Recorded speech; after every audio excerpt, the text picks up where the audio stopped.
하신 주의 그 사랑 그것을 믿으며 가네. 자격 없는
오늘 함께 읽은 본문은 예수님을 찾아온 부자 청년의 이야기입니다. 이 이야기는 마태복음, 마가복음, 누가복음에 등장하는 이야기로 세 복음서를 함께 읽으면 본문을 이해하는 데 도움이 됩니다. 마가복음에서는 예수님을 찾아온 이 사람을 한 사람이라고 표현하지만 마태복음은 그를 청년으로, 누가복음은 관리로 표현합니다. 그리고 세 복음서 모두는 그가 재물이 많은 부자였다고 말합니다. 이를 보아 예수님을 찾아온 이 인물은 젊은 나이의 관리, 아마도 회당 관리가 되어 부자가 되었다고 이해할 수 있습니다. 이 청년 관리는 신앙이 굉장히 깊은 사람으로 영생을 소유하는 것에 매우 큰 관심을 가지고 있었습니다. 신앙이 깊은 유대인이란 이유로 우리는 이 사람이 예수님을 시기한 바리새인과 같은 사람일 것이라는 편견을 가질 수 있습니다. 하지만 그는 그런 부정적인 이미지의 소유자는 아니었습니다. 그는 겸손한 사람이었고 순전하고 진실된 마음으로 영생을 소유하기를 소망하는 그런 구도자였습니다. 이러한 사실은 본문에 나타나는 그의 태도를 통해 잘 알 수 있습니다. 1절에서 그의 등장은 이렇게 묘사가 됩니다. 예수님을 보고 달려와서 꿇어 앉았다고 말입니다. 무더운 유대 지역에서 정말 긴급한 상황이 아니면 뛸 일은 없었습니다. 그런데 이 청년 관리는 예수님을 향해 달려왔고 달려왔을 뿐 아니라 예수님 앞에 무릎을 꿇고 묻습니다. 그리고 예수님을 향해 선한 선생이라 호칭합니다.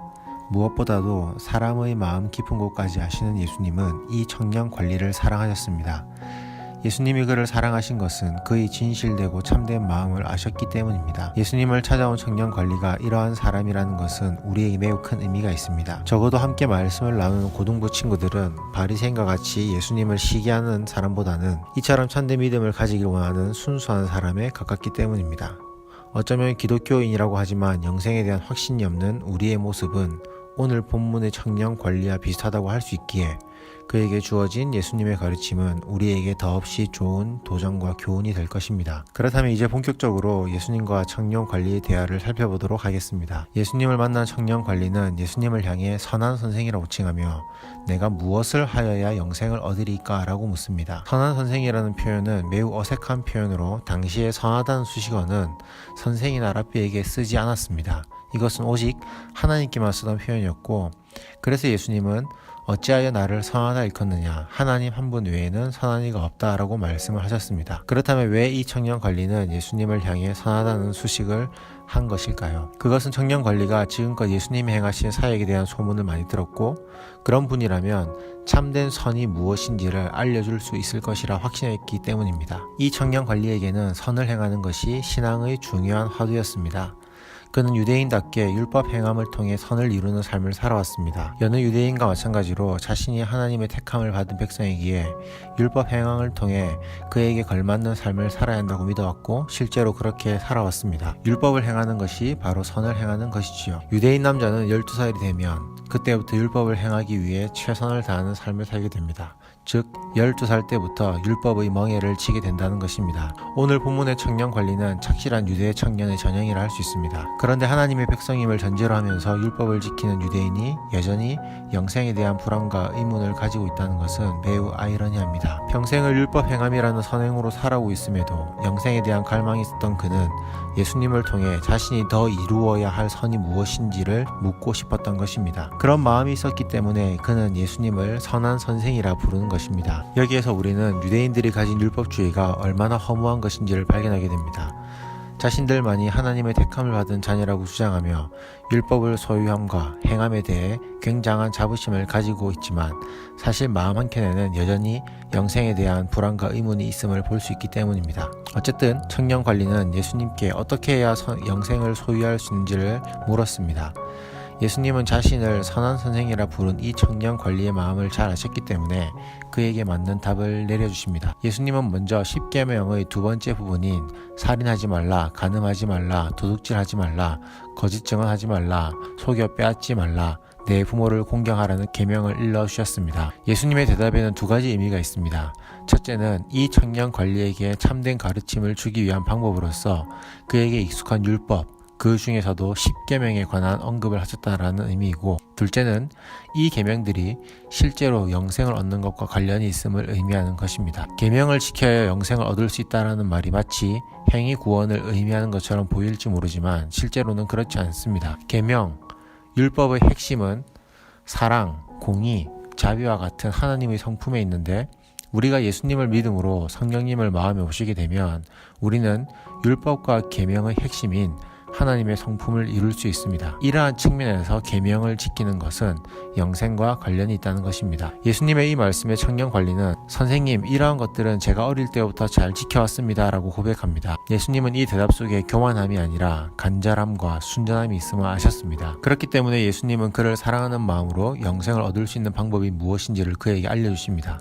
그것은 청년 관리가 가진 모든 재물을 팔아 가난한 자에게 나눠준 다음 예수님을 따르는 것이었습니다. 청년 관리에게 부족했던 한 가지는 바로 이것이었습니다. 자신이 가진 모든 재물을 팔아 가난한 자에게 나눠주고 나를 따르라는 이 말씀은 이 청년 관리의 마음을 잘 아시는 예수님만이 해줄 수 있는 말씀이었습니다. 왜냐하면 이 청년 관리는 재물에 대한 마음을 내려놓지 못했기 때문입니다. 재물에 대한 마음을 내려놓지 못했다는 것에는 크게 두 가지 의미가 담겨 있습니다. 상징적인 의미와 문자적인 의미가 바로 그것입니다. 먼저 상징적 의미입니다. 우리가 지금껏 살펴본 청년 관리는 율법을 성실히 지키는 유대인임에도 불구하고 바리새인과 서기관들과는 다른 성향의 사람이었습니다. 그가 재물에 대한 예수님의 말씀을 들을 때 슬픈 기색을 띠고 근심을 한 것은 일반적으로 생각할 수 있는 것처럼 재물 자체에 탐욕이나 욕심이 있어서가 아니었습니다. 만약 그가 우리가 생각하는 그런 탐욕스러운 부자였거나 재물 자체에 욕심이 많은 자였다면 영생에 대한 갈망을 가지고 예수님께 나오지 않았을 것입니다. 도둑질하지 말고 속여 뺏지 말라라는 계명에 나는 이것들을 다 지켰다고 당당히 말하지도 못했을 것입니다. 무엇보다도 사람의 마음을 누구보다 잘 아시는 예수님에게 사랑을 받지 못했을 것입니다. 그렇다면 청년 관리가 자신의 재물을 다 팔아 가난한 자에게 나눠주라는 말씀에 근심을 했던 이유는 무엇일까요? 그 이유는 유대인들의 신학적 사상에 있었습니다. 당시 유대인들은 풍성한 재물은 하나님의 축복으로 이해했습니다. 부자는 하나님의 축복을 더 많이 받은 사람으로, 가난한 자는 하나님의 저주를 받은 사람으로 여겨졌습니다. 가난을 하나님의 저주로 여기기에 가난의 비참함은 애굽에서의 재앙을 다 합쳐놓은 것보다 더 지독하다고 생각했습니다. 그렇기 때문에 부자는 가난한 자보다 천국에 들어가기가 쉽다고 생각했습니다. 왜냐하면 부자는 하나님의 사랑을 상대적으로 더 많이 받는 사람이라 확신했기 때문입니다. 이러한 사상이 유대인들에게 있었기에 그들은 자신이 가진 재물을 누군가를 위해 다 내어야 한다는 생각을 해본 적이 없었습니다. 오히려 그들은 자신의 소유를 전부 내어주는 것은 불법이며 기껏해야 자신의 소유의 5분의 1 정도만을 헌납할 수 있다고 규정하였습니다. 이 청년 관리가 예수님의 말씀에 슬픈 기색을 띠고 근심하며 돌아간 것의 배경에는 이러한 유대주의적 사상이 있는 것입니다. 모든 재산을 가난한 자에게 나눠주라는 말씀에 순종하는 것은 하나님의 축복을 걷어차버리는 동시에 유대주의의 계명을 어기는 것이 되었기 때문입니다. 유대인 부자가 자신의 재물을 쉽게 포기하지 못한 이유가 바로 여기에 있는 것입니다. 다음은 재물에 대한 마음을 내려놓지 못하는 것의 문자적인 의미입니다. 만약 상징적인 의미만 고려를 한다면 굳이 재물이라는 요소가 아니라 이 청년 관리가 그토록 중요하게 여기는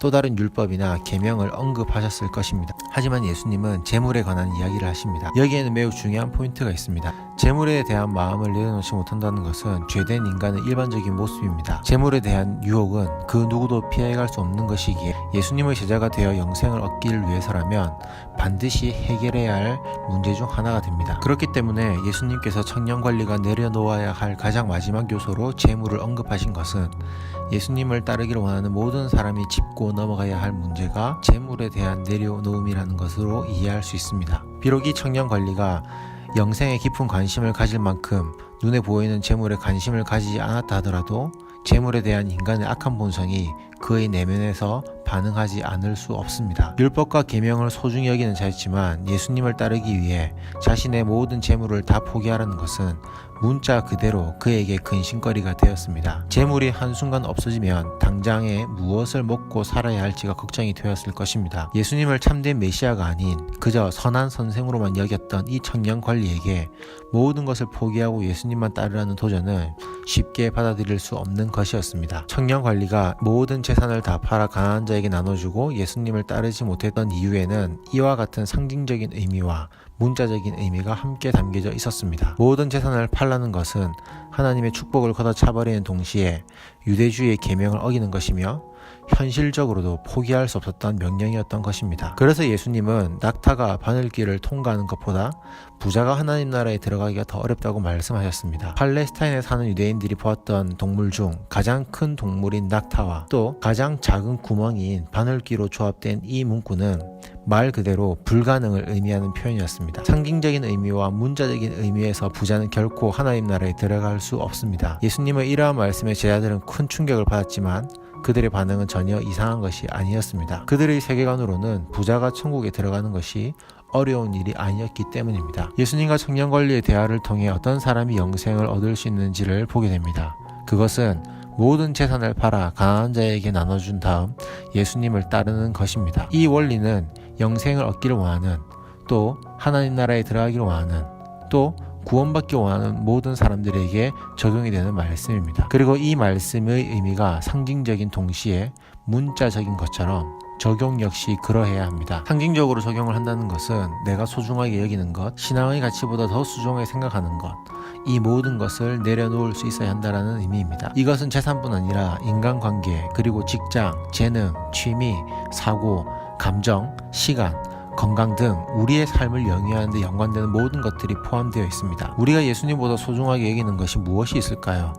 이것을 확인하는 방법은 매우 간단합니다. 평소에 예수님을 알아가는 데 쏟는 노력이나 시간, 정성보다 더 많은 노력과 시간, 정성을 쏟고 있는 요소가 무엇인지를 돌아보면 됩니다. 그것이 바로 내가 소중히 여기는 것들입니다. 그리고 우리가 예수님을 따르려면 그러한 것들을 과감하게 내려놓을 수 있어야 합니다. 그것만이 우리가 주님을 온전히 따르는 방법이 되기 때문입니다. 또 문자적으로 적용을 한다는 것은 이 본문의 적용이 상징적임에도 불구하고 우리가 예수님을 온전히 따르기 위해서는 재물에 대한 실제적인 내려놓음이 필요함을 의미합니다. 물론 이 적용이 청년의 경우처럼 자신의 모든 재산을 다 팔아야 함을 의미하지는 않습니다. 왜냐하면 이 구체적인 방법은 이 청년 관리에게 주어진 것으로 모든 사람에게 일반적으로 적용이 될 수 없는 것이기 때문입니다. 실제로 예수님과 제자들을 섬겼던 많은 사람들은 자신의 재산을 소유하고 있었습니다. 만약 이것이 모두에게 동일하게 적용되는 계명이라면 헤롯의 청지기 구사의 아내 요한나와 또 수산나와 다른 여러 여자들은